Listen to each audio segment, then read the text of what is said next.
First of all, I would like to thank very much the organizers for the opportunity to talk at this beautiful place. And also, to be honest, I must admit that some of the results that I'm going to present today were born during my stay last year during the conference. I believe it was maybe due to very nice fresh mountain air, or maybe due to this very friendly atmosphere, mathematical atmosphere right here. So 1 year ago, I was talking about the point-wise approximation of the SDEs when we're dealing with the countably dimensional noise structure.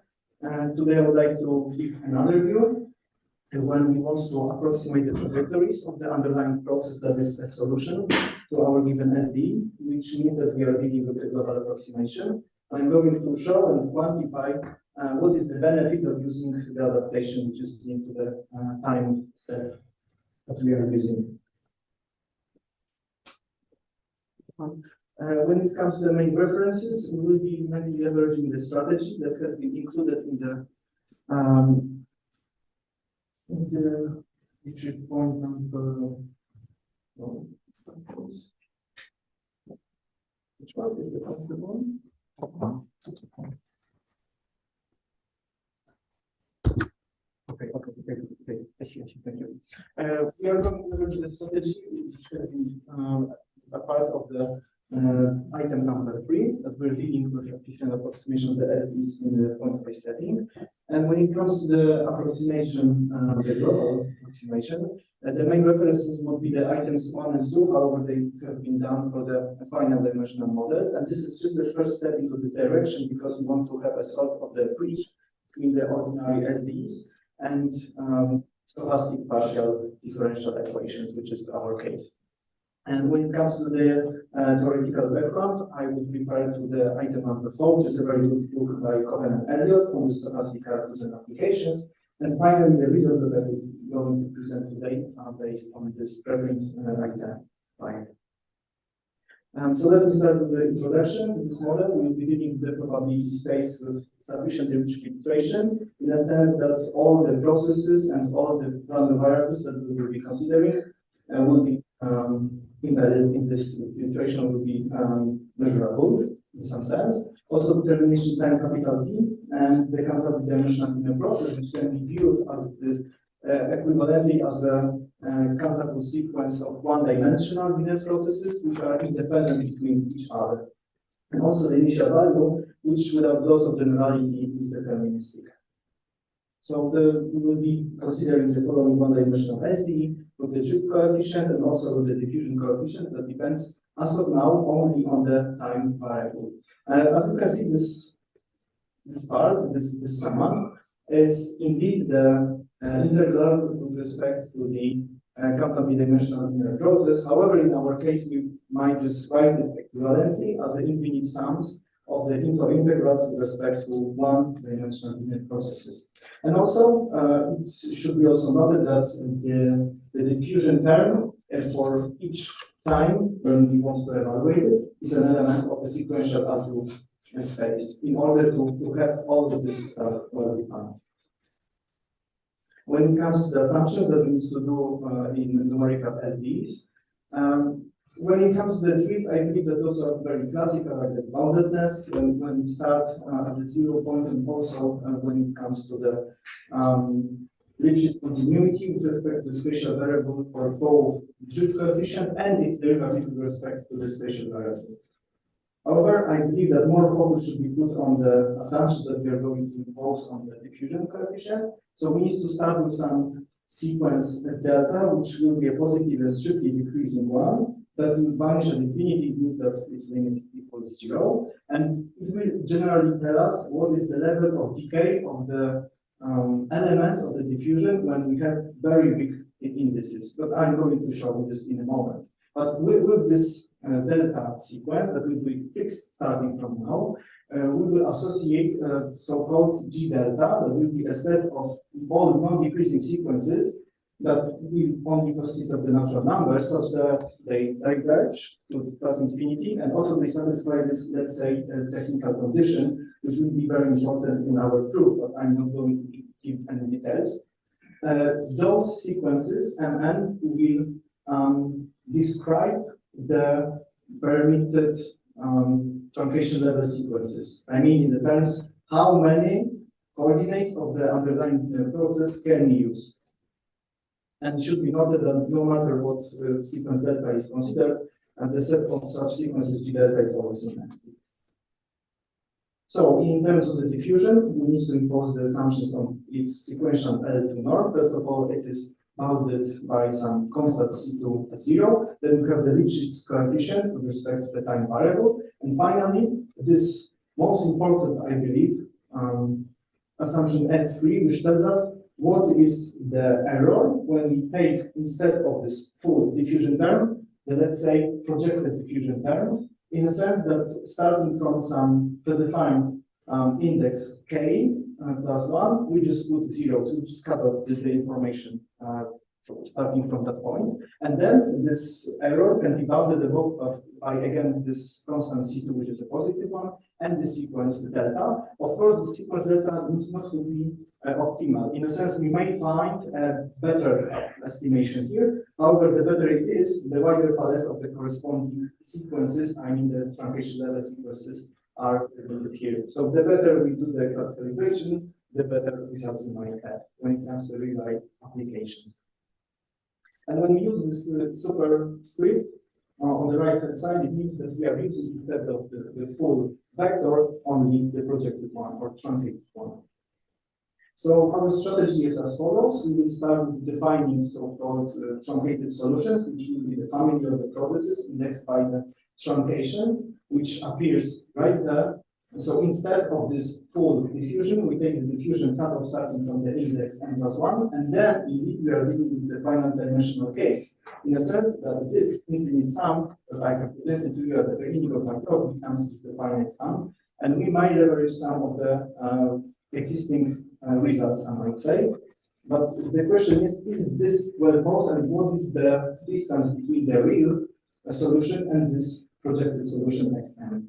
So we might have some sort of the answers of this slide. First of all, in level of the fact what is the real value of this n capital, we have a very good properties in terms of the second moments, boundedness, as well as with this proposition 2 result, which I believe tells us what is indeed this inevitable error when we are dealing with xm. I mean, we're substituting this real solution x by xm. And it looks like that all the information, I mean, what is error, can be bounded above by this sequence delta. So this is very important for us.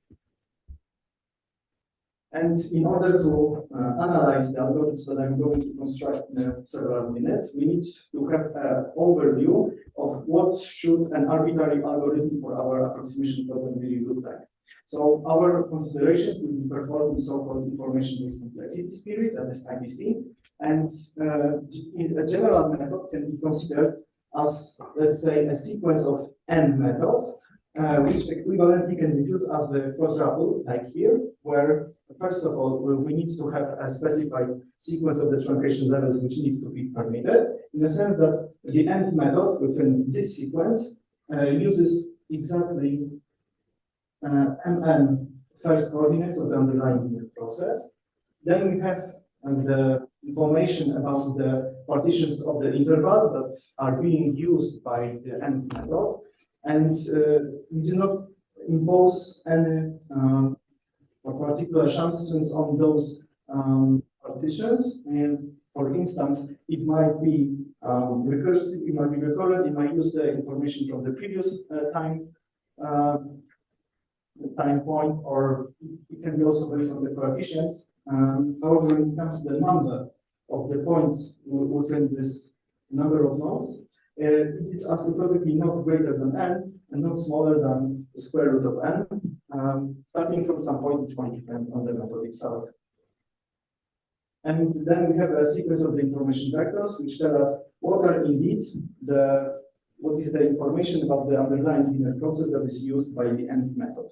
So there we might see that this notation means that we are considering the same set of the time points for which we evaluate different coordinates of the underlying linear process. Starting from the first coordinate of the linear process, we end up with W with the index mn. But the question might be, what if we consider different partitions? given different coordinates of the underlying linear process, and this is also subject to our future research topics. And then finally, we have the sequence of the Borel mappings that take this information that we have within information vectors and then deliver us a sort of the approximation or solution in this target space, which is a functional space L2. And this is indeed a sort of the approximated trajectory that we want to obtain. And of course, within this phi n, we might also have some implicit information about the underlying coefficients. As you can see, as of now, we consider only costly evaluations of the underlying linear process, not the coefficients itself. So when it comes to maybe some notion that I would like to introduce here, so in general, the set of all the algorithms that I have presented to you will be referred to as chi-nomic U, but if we want to restrict ourselves to the set of the methods that leverage indeed, starting from some point, the equidistant partitions, then we would refer to the subclass as chi-AQ. And also, when we want to fix the truncation level sequence, because it might vary, as we can see, this set of the permitted truncation sequences is not empty and has many elements. We will define the corresponding subclasses chi-nomic UM and chi-AQM. And also, for the IDC considerations, we need the information causes of the algorithm. And it will be the number of the scalar evaluations of the underlying linear process, which is the number of used linear process coordinates times the number of nodes within n partition. Of course, we assume that the diffusion is not degenerate in this case. And finally, we have the global approximation error for an arbitrary method, which will be a product norm on, or in some sense, first of all, we have the error for each particular trajectory, given the underlying trajectory of the linear process, and then we just take a mean over average over all trajectories that we have. And final notation, given two sequences of positive numbers, we say that those are asymptotically equivalent, even only if the limit of the ratio is equal to 1, and you say that the sequence A is not greater than B asymptotically, even only if the limit superior of the ratio is not greater than 1. And we might proceed to one of the main theorems. So given the specified truncation level sequence MR, as you can see here, which is a permitted one, and we will have the following asymptotic bound. So generally our aim is to have a view on the relation between the cost of the method and its error. So in this case, we can see that no matter what the method chosen is, we get such a lower bound on this relation. And also, this is quite different from the finite dimensional case, where instead of this Mn, which diverges to plus infinity, I need to stress this here, we just have there a constant. For instance, 1 or the number of the underlying linear processes, which is finite, times some constant which depends only on the diffusion term. And what is the main conclusion from this is that when we want to have a specific level of error, the cost that we need to take is really huge, and the quantification is right here. But we might also restrict ourselves to the methods that use the equidistant mesh. And in this case, we obtain a little bit another constant here. One may ask, what is the difference between those two? And of course, since we are dealing with the smaller subclass of methods, this constant is greater than this one, and it can be calculated explicitly by using the Hodder inequality. And for the future, I would like to denote those two constants that we bring on the right constants in this theorem by C-nomic U and C-EQ, respectively. And then, okay, we have the lower minimal error bounds, and now the question is, can we attain them somehow? So the answer is yes. When we consider fixed truncation level sequence right here, so we might derive some modified versions of the classical Euler-Meier schemes, which are the truncated dimensions ones. And for both chi-non-EQ M and chi-EQ M classes. So it looks like the classical process when you have the increments with respect to time, with respect to the Wiener process on the equidistant mesh, because this is the case that I would like to analyze at first time. And we also have this truncated diffusion term, which means that effectively we are using first mn star coordinates of the underlying linear process, which means that this method is permitted. And then, since we want to have not only the values in some predetermined nodes, but on the entire time interval, we need to leverage the linear interpolation to get this approximated trajectory. And I'm not going into details when it comes to the technicality of the proof. However, we might show that this quantity that is square root of n times the error of this method that I have just constructed is the sort of the Riemannian sums.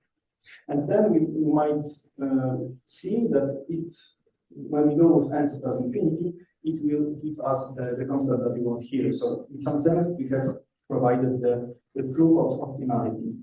When it comes to the algorithm that is based on probably adaptive mesh, or at least not equidistant, the concept, this construction requires some additional so-called adaptive path-independent step-space control. It is path-independent because it does not depend on the evaluation or on the trajectory of the underlying linear process, as we can see right here. So what would we do? We start with 0, and then we add the sum up until we reach the capital T point.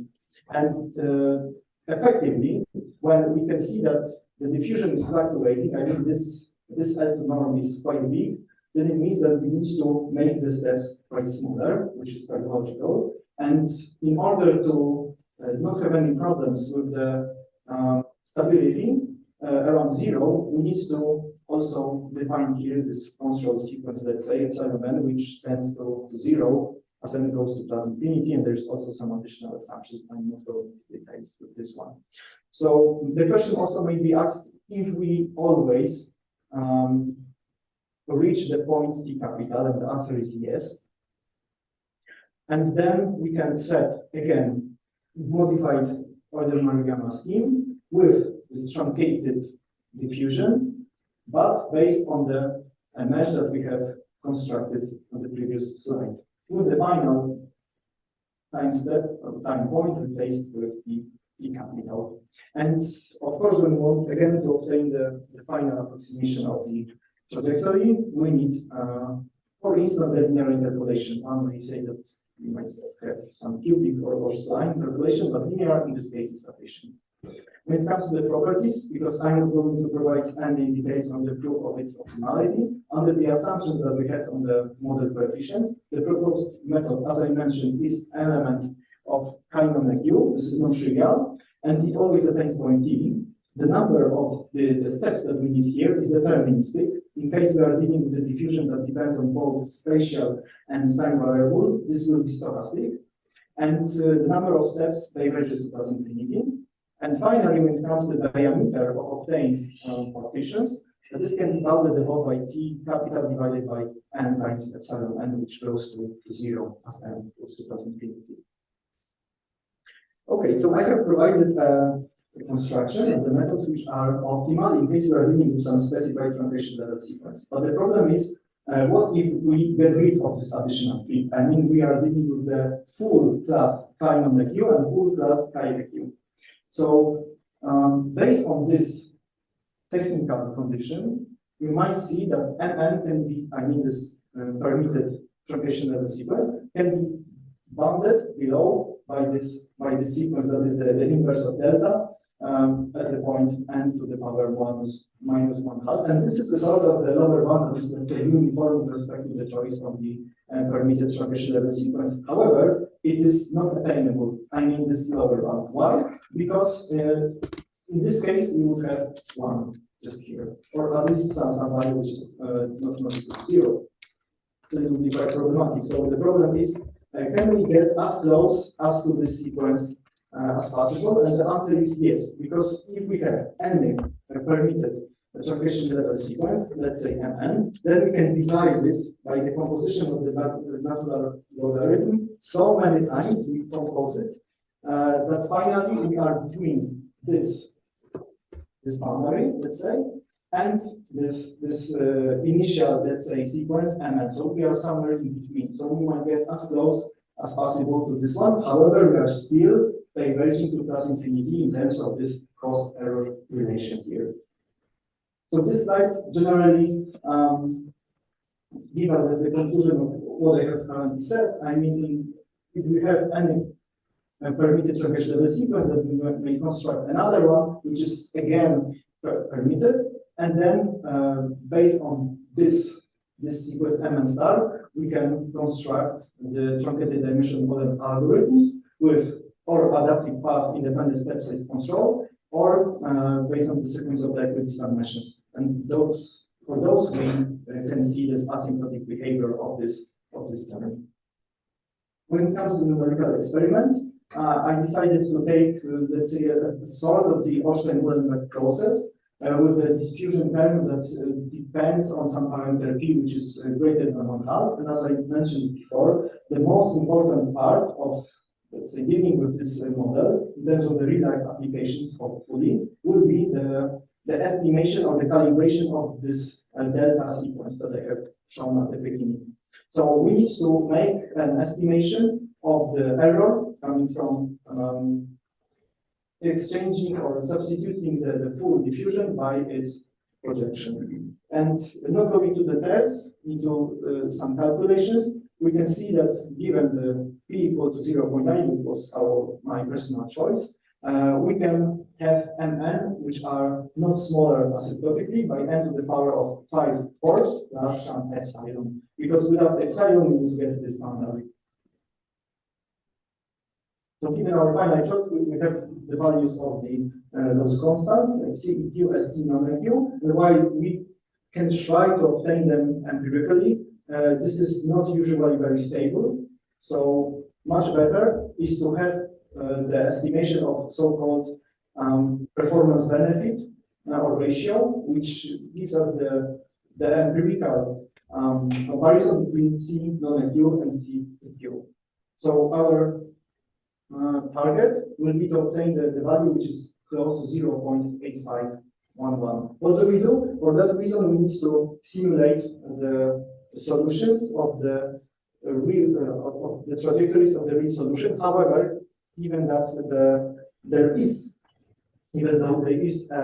analytical formula of the real solution, it involves the stochastic integrals. That's why we decided to get rid of this and to leverage so-called rare fine mesh approach, which means that instead of the real solution, we also leverage our method.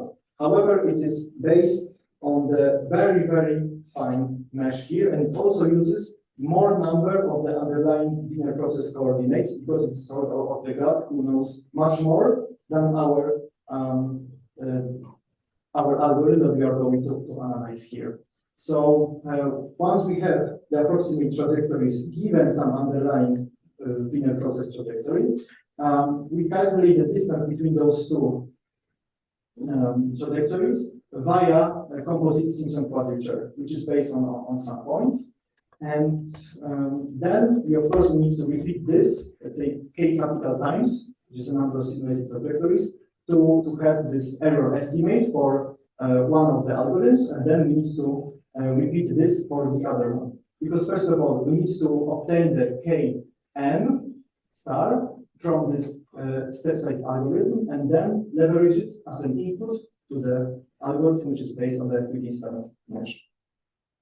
And the results are as follows. As I mentioned previously, we were aiming for the value of 0.85. It was, let's say, we were going close to this. However, due to computational burden, it was very big, because even though we were dealing with the very good computer, and which had around, I believe, let me recall, 47 CPUs, and we could just simulate each trajectory in parallel. This took us more than 1.5 a day, and that's why we decided to abandon this. But given more time, we can repeat this or maybe change some parameters, because, as I mentioned, this is as we could see regarding this error cost criterion or estimation.